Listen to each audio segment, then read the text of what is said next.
Boa tarde a todas e todos. Gostaria de agradecer o Sidney, o João, o pessoal do Museu, o Rogério e todo mundo pelo convite. Também a Ângela, que está aqui com a gente, que é ótimo, que trabalha a criação dos presídios femininos e o presídio de São Paulo. A minha pesquisa é uma pesquisa na área de antropologia social, e eu pesquiso a criação dos presídios femininos no Brasil na década de 40, tentando articular justamente um olhar acadêmico, como o Sidney mesmo disse, a antropologia do direito, e perceber algumas peculiaridades desse momento e por que foi justamente na década de 40 que os presídios femininos foram criados. Em 1937 surgiu a primeira penitenciária feminina brasileira, o primeiro presídio que chamava em Porto Alegre. Eu pensei em trazer para vocês um pouco do cenário legislativo do período, falar um pouquinho sobre o que estava em jogo nesse momento, que permitiu o início desse movimento de criação dos presídios femininos. Em seguida, desenhar um pouco quem era considerada mulher criminosa, né? Porque a gente sabe que a criminosa não existe por si só, mas ela é uma delimitação social, né? Quem é o perfil depende de um momento histórico específico e também depende do que está na nossa legislação penal como sendo crime, né? Então, o que é crime hoje não é crime amanhã. O que já foi crime, hoje não é crime. Então, a ideia de que o desenho do crime também desenha a figura que recebe a pena, né? A figura que vai ser, que vai entrar no sistema penal. Então, alguns juristas que percorreram o Brasil, como Cândido Mendes e o Lemos Brito, são dois juristas que são chamados no período de penitenciaristas e que nesse momento específico perceberam a situação da mulher presa, e a situação da mulher presa no período chamou a atenção desses juristas, que passaram a escrever em alguns relatórios, alguns livros que eles escreveram, passaram a falar sobre isso. Qual era a situação da mulher encarcerada no começo do século XX no Brasil? Junto com os homens, algumas vezes dividindo as mesmas celas, ou em celas separadas, mas no mesmo ambiente. E a maior preocupação desses penitenciaristas não era, como a gente pensaria hoje, né, com a nossa cabeça de hoje, no direitos humanos das mulheres. A maior preocupação desses penitenciaristas no momento era justamente que a promiscuidade acontecia no cárcere, então, em relação à sexualidade. E não necessariamente defendendo as mulheres dessa situação de promiscuidade, mas preocupado com uma moral, com um elemento fora do ambiente ali. Um segundo ponto é a promiscuidade entre mulheres, e não a promiscuidade sexual propriamente dita, mas a promiscuidade de classes. Então, mulheres de diferentes classes sociais que cometeram crimes distintos, encarceradas conjuntamente. Isso era uma preocupação dos penitenciaristas. Como mulheres distintas, uma mulher de classe alta, uma mulher da elite, pode estar presa com uma prostituta, né? Essa promiscuidade também, que eles chamavam de promiscuidade, né? Essa junção desses diferentes grupos sociais no cárcere. E também a questão da sexualidade, eles ressaltavam, o Lemos Brito fala em determinada palestra que ele dá na Faculdade de Direito, aqui de São Paulo, que o cheiro de fêmea fazia com que a pena fosse menos penosa para os homens, e porque justamente o fato da mulher estar dentro do presídio fazia com que a pena fosse menos penosa, porque a pena deveria ser cumprida solitariamente, sem a presença feminina, etc. As irmãs que cuidaram dos primeiros presídios femininos no país, elas apesar de terem a administração da prisão, que eu vou falar um pouquinho sobre isso, elas não tinham um poder central, elas não legislavam, elas estavam no dia a dia, como alguns de vocês sabem muito bem o que é um dia a dia prisional. É muito diferente de você estar produzindo legislação, de você estar pensando o cárcere de fora para dentro, né?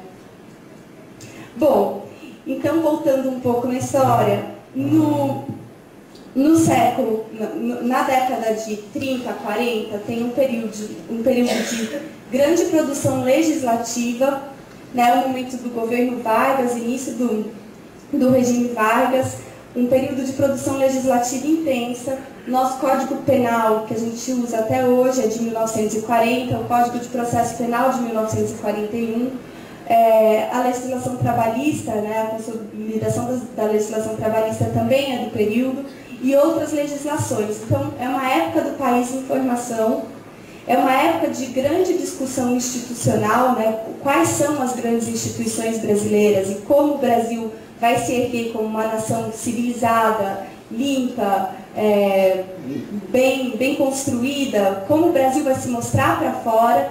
Então, é uma década de construção nacional. Quando a gente vê imagens dessa época, a gente sempre vê, né, o trabalhador brasileiro, a ideia de que o Brasil está sendo construído, né? E não é por acaso que existe toda essa produção legislativa no momento.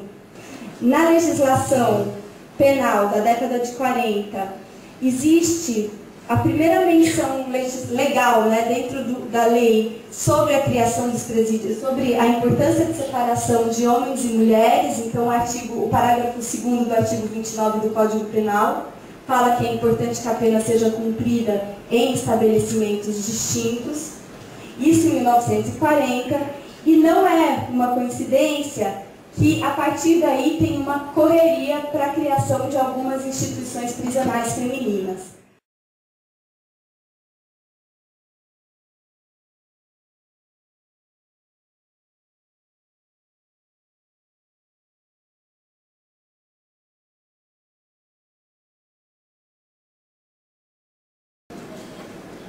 Já no século XVIII, na Europa especificamente, começaram a questionar os tipos de punição existentes. Quais eram as punições que existiam no período? Açoite, enforcamento, esquartejamento, castigos físicos. Quando uma pessoa cometia aquilo que era considerado um delito, a punição era física, né? A ideia era de efetivamente punir. Cometeu um delito, vai ser punido, né? Ao contrário do que veio posteriormente da ressocialização. Diante desses castigos físicos, começou a haver uma movimentação na Europa questionando isso. Os castigos são eficientes? Eles resolvem o problema? Houve uma insatisfação geral, muitas pessoas se dispuseram, geralmente ligados à área do direito e da filosofia, começaram a questionar isso e tentar elaborar uma alternativa às punições físicas. Foi quando então a sociedade, de modo geral, voltou os olhos para o cárcere. O cárcere já existia, mas ele não funcionava como pena e nem como ressocialização. Ele era o lugar onde a pessoa que tinha cometido um crime aguardava o julgamento, ou aguardava para ser punido. Então, raramente alguém ficava anos na prisão, né? Geralmente ficava ali 15 dias, 20 dias, um mês, no máximo, aguardando o julgamento, que era feito em praça pública, e depois, tendo sido decidida a condenação, eles aguardavam a execução da condenação, que geralmente eram castigos físicos dos mais variados tipos. A pessoa era arrastada em praça pública por cavalos, né? Amarravam os braços e as pernas, cada um no cavalo, o cavalo corria e estourava uma pessoa no meio da praça pública, e era nesse nível, né? No Brasil, como a gente era um país escravista, um dos principais tipos de punição era o açoite, né? E acontecia também os enforcamentos e o esquartejamento público. A gente tem um exemplo bem famoso na história, que foi a punição dada a um dos inconfidentes, que foi o Tiradentes, que foi enforcado, depois foi esquartejado, teve partes do seu corpo distribuídas e expostas nas ruas. E, bom, então é isso, né? Como eu estava dizendo, esses pensadores, geralmente ligados à área do direito e da filosofia, começaram a tentar elaborar propostas de alternativas aos castigos físicos, começaram a se interessar pelas prisões e a pensar nelas como o castigo, ou como, posteriormente, um meio de ressocializar, né, de recuperar, regenerar. O termo usado na época era principalmente regeneração. Pode passar, por favor. Nesse período, eles começaram a investir principalmente na arquitetura, porque as prisões, esses cárceres, eles geralmente eram amplas salas, jogavam um monte de gente ali, e quem tivesse, então não tinha assim, um planejamento específico de como deve funcionar o cárcere, né? De como deve ser a estrutura física, arquitetônica da prisão. Então, é a partir desse momento, ali já no final do século XVIII, que começam a elaborar propostas arquitetônicas. Então, a arquitetura tem um papel muito importante nesse sentido, que é quando se propõe a divisão por celas individuais. Alguns casos eles pensavam em colocar 2 pessoas na mesma cela, mas geralmente nesse período a proposta era de individualizar. Então tem toda